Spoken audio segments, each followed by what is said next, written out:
Hi guys, James at RampantLionReviews again for you today with another beer review. For this one we are back in Sweden, so I've got a lot of nice Scandinavian beers to look at for you over the next little while. For this review we're going to do one that is half Swedish, half American, and I believe this beer was released at the start of July, sometime around the 6th of July, but it is one of the smaller partiers. So yeah, really looking forward to this one, and this beer has a very, very good rating as well. So for the Swedish side of things we are going to go to Göteborg once again, Gothenburg I should say in English, and we're having a look at another beer from Stigbergets, and this is a collaboration that they've done with Other Half, who are originally from Brooklyn in New York, but they've also got a facility up at Rochester in the north of the state now. This beer is the Population 3 and it's an IPA coming in at 7% ABV, rated 4.1 on Untappd, and I've heard that this is a really pretty bloody good beer, so very curious to see how it turns out, and as always I hope you guys enjoy my take on this one. So anyway, as is usual with my reviews then, I'll tell you a little bit about the brewery. If you want to get straight to the tasting, just fast forward. All the usual links are in the description below.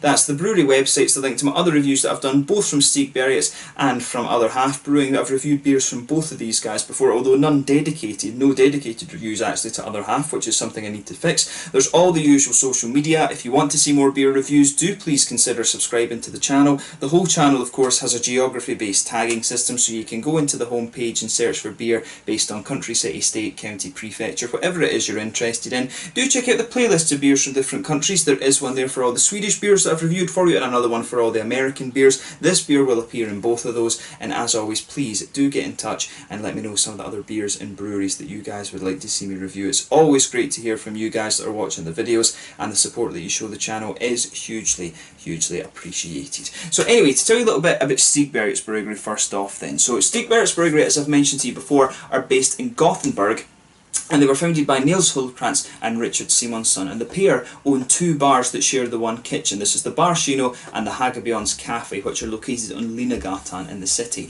and both of these opened back in 2007. So originally the idea was to brew a few beers that they could sell in the bars, and this led to them kegging the beers and selling them to other pubs, and eventually to bottling the beers, which started back in November of 2014. So the original beers that these guys were brewing were mainly English and German styles, but more recently they've been doing the American, more hoppy beer styles, and this is where this brewery really made their name. The original head brewer was Olli Andersson, who is one of the co-owners of OO Brewing, another brewery that you really need to keep an eye on because their beers are incredible, and he was replaced for a little while by Barnaby Struve, who was the president at, one of the vice presidents rather, at Three Floyds. But they've also opened up a new brewery quite recently at Partihalarna, where they brew 5,000 litre batches at a time, and they're beginning to work on sour beers as well. But they also started selling their beers in 440ml cans, and this means that they'll be able to export their beers a lot more widely. They now have a brew team of Ollie Banks, who used to work for Beavertown in London, and also Lucas Munroyd, who was working for All In Brewing, one of the gypsy brewers around Gothenburg. But the beers that they're producing are really damn good. I mean, the ones that these guys are famous for would be the GBG Beer Week 2015 or 2016? It's gone right out of my head. I think it was 2015. They were really famous for that particular beer. And also the Amazing Haze and Muddle is another really good one as well, but they're very famous for the New England style IPAs. These guys were one of the best brewers of New England IPAs in Europe for a time, when they had Olli Andersson as their brewer. So again, that's why you need to check out OO Brewing as well. But yeah, a very well regarded brewery in Sweden these days, and they've been doing a lot of collaborations and been a lot more prolific in their releases of late too, which is really good. But that's all you really need to know about them just now. Make sure you check them out, and you can check out their Facebook and Instagram and stuff like that to keep up to date with the latest goings on there. So anyway, on to the American half of this beer then. So Other Half Brewing, I've reviewed a couple of collaboration beers involving them now, but no dedicated reviews as of yet. So Other Half Brewing are based in Brooklyn in New York, and they were founded back in 2014 by Samuel Richardson and Matt Monahan. So Matt had worked as a line cook in kitchens for a number of years, and he really got into home brewing when he was doing that, and he decided to leave his, leave the kitchen behind and make brewing his main career. Samuel, on the other hand, had studied food science in Oregon with a special focus in fermentation science, and he'd worked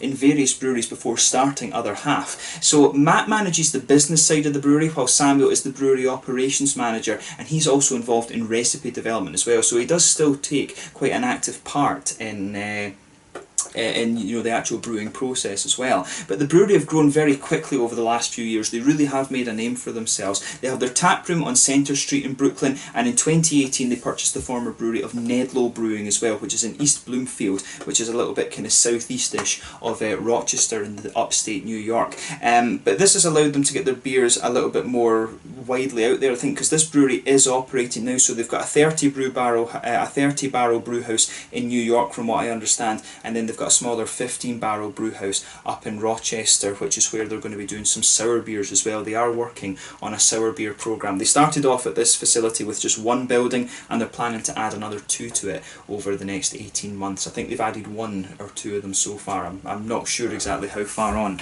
that has progressed, but a brewery that are very, very well regarded, and we're starting to see their beers getting out there a little bit more, which is always awesome. It's really cool for us to be able to try different things from different parts of America over here in Europe. But yeah, that's all you really need to know about the breweries just now. Other Half, of course, is one definitely to keep an eye on. You'll see their beers over here in Europe, mainly through the online stores. I would recommend places like Kiosk.dk and things like that to get a hold of some of their beers. But yeah, definitely one that you want to keep an eye on. So yeah, we'll leave it at that for the moment, and let's get on to the actual tasting. If you want to learn more about Other Half, of course, you can check out their Instagrams and Facebook and stuff like that, and that'll keep you up to date with all the latest goings on then. So yeah, as I mentioned to you at the start of the video, this one is a 7% IPA. I'm not sure whether it's a West Coast or a New England one. I would assume that it is a New England one, knowing what Other Half and Stigbergets are into, but really quite nicely presented. This, I was interested in this artwork. Let me just take the condensation off the side of the can quickly. But this artwork almost reminded me a little bit of a kind of scatter diagram, a little bit like the Rutherford experiment, because I'm a big quantum mechanics nerd. That was what I was always into when I was studying chemistry and physics, and of course astrophysics then, and spectroscopy later became my main thing. I always loved atomic science. But yeah, that's really nice artwork on this one. I'll need to try and get the label off this can before I put it in the recycle, but I think if I do that then the pant thing won't work, so yeah. But yeah, I'll keep the can. But let's get it out and we'll get on with the tasting then. As I said to you, 7% IPA, and this one, ooh, you can smell some of that hoppy stuff coming out. I think there's galaxy in this just going from the aroma. But we'll get this guy out and into the glass. But this one's a 440ml can, and this one I believe came out at the start of July. So I'm drinking this one when it's about 2, maybe 3 weeks old, something like that. So it still will be pretty damn fresh, I have to say. So yeah, as you can see with this beer, it's poured a lovely, hazy, bright orange colour, this one. If I put my fingers behind the glass, you can see really nicely, really just like pineapple, mango juice kind of thing, but definitely leaning more towards the orangey side of things than the yellow side of things. It almost smells a little bit like lactose. There could be like some Simcoe or something in here as well, actually, because I've always found when you get passion fruit out of a beer, if it's Simcoe it smells a little bit more milky. If it's Galaxy, it comes across as being a little bit more sort of pungent, if you like, and it could be Simcoe that's in here actually. But you can see there was a nice 2-finger frothy cream coloured head in this one. 1 or 2 big bubbles sticking towards the side of the glass, but quite a few little ones just heading up towards the bottom of that head there. But overall it looks pretty nice, and pretty much what you would expect from a New England IPA these days. So yeah, let's take a closer look at the aroma then and just see how we get on. Oh, now that smells really nice and really juicy. I mean, for me, there's passion fruit in here. There's a lot of juicy mango in there too, actually. Yeah, this one doesn't really have an orangey note to it at all in my mind. I would say that this is definitely more of a kind of passion fruity, mango-y type beer. Yeah, and the mangoes are really juicy. I think like papayas, maybe pineapple kind of thing. Could it just be Galaxy and Simcoe that are in here? Yeah, that's a really interesting one. For me, it's got a bit of the stronger passion fruit. I've always found passion fruit, pardon me, is a little bit stronger and more pungent than like mangoes and things, but it's definitely got a little bit of that juicy mango, papayas, maybe even a little touch of apricot or something in there too. Could it be like El Dorado or something too? Yeah. I always like playing Guess the Hops with these IPAs. And in Hong Kong, when I was drinking the Hong Kong beers, El Dorado actually was quite popular over there. So, you know, I'm curious as to what hops they've used in here. I don't think Eldorado is all that popular over here in Europe, right enough.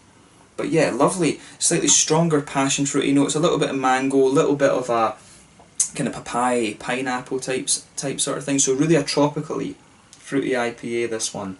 On the green side of the hops, for me, this one, it does have a bit of grassiness, but that slightly stronger, almost spicy floral aromaticity coming out of this beer is really nice actually. I like the green side of the hops in this beer. The malt base, yeah, you can smell the oaty creaminess in this one. I think there's a little bit of, yeah, I think there's a little touch of a kind of astringency from the wheat. The wheat is quite prominent in the aroma of this malt base for me. There could be a little bit of like an acidulated malt in here as well. Magic Rock, I know, we're always a brewery who used to love doing that.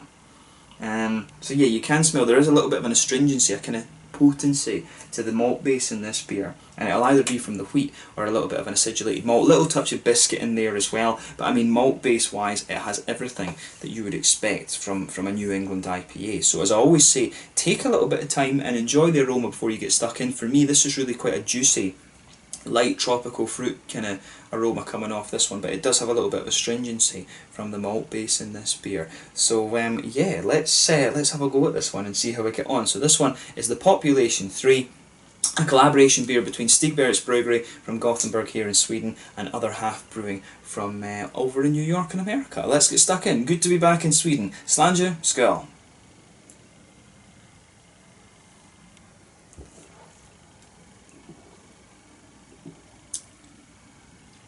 Ooh, yeah. Now, that's a really bloody good beer. I can see straight away with this one why it's been so highly rated. It's just, it's got the kind of bite to it that you would want from a New England IPA, but in all the other respects, it's very well balanced too.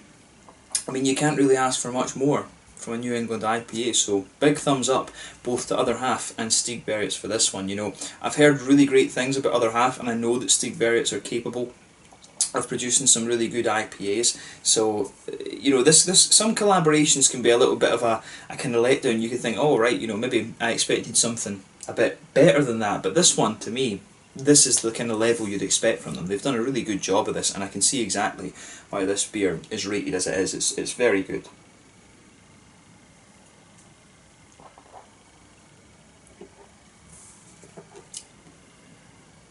Yeah, so let's break down the flavour of this one a little bit then.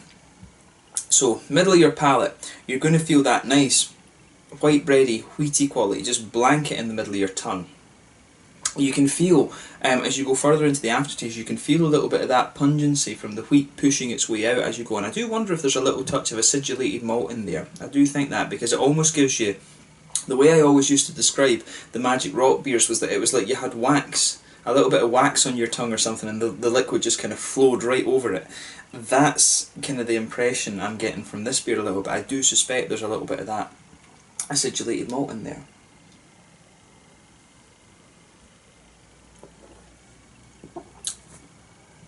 But you also get that nice little bit of oaty creaminess, which is nice. In the centre of your palate you can detect some of the slightly boozier notes from this beer, and then the further you go into the aftertaste, you start to get more of that kind of pungency from the wheat, if you like, but also a little bit of a biscuity note coming out of the beer too, which is really interesting.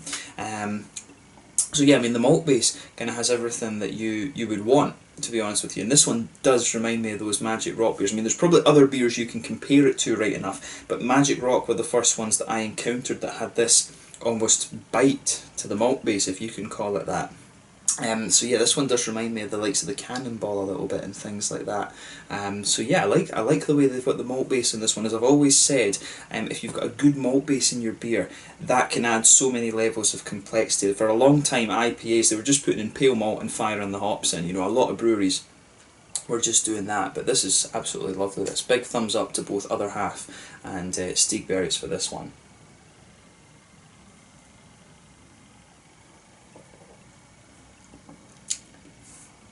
Yeah. So, hoppy side of things then. Back corners of the palate, I'm getting a little touch of earthiness there.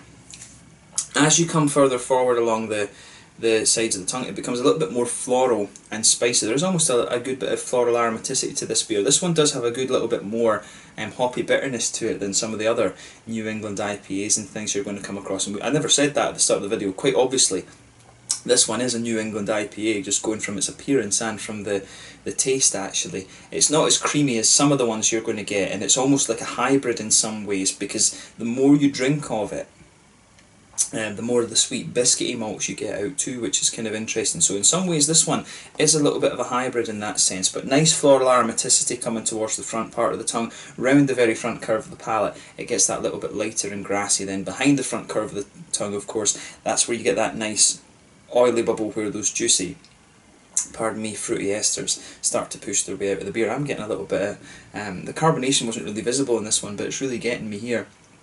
But yeah, the fruity side of this beer then, this is definitely, I'm pretty sure from the flavours in this one, I think there's Galaxy in here.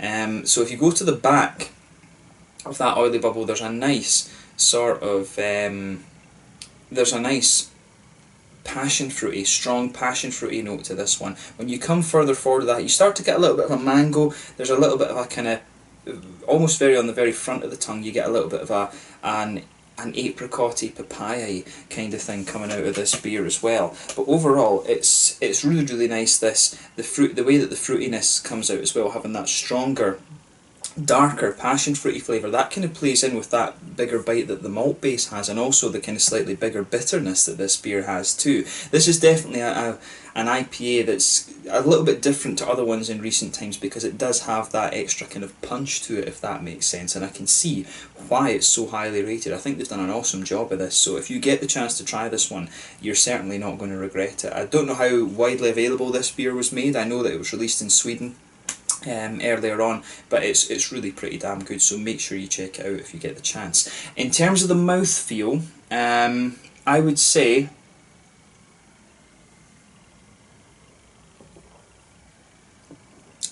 yeah, mid-bodied beer. Carbonation's quite smooth on this one, which again is what you'd expect, and that helps the sort of creamy feel of the beer a little bit. But this is by no means the creamiest of IPAs that you're going to come across.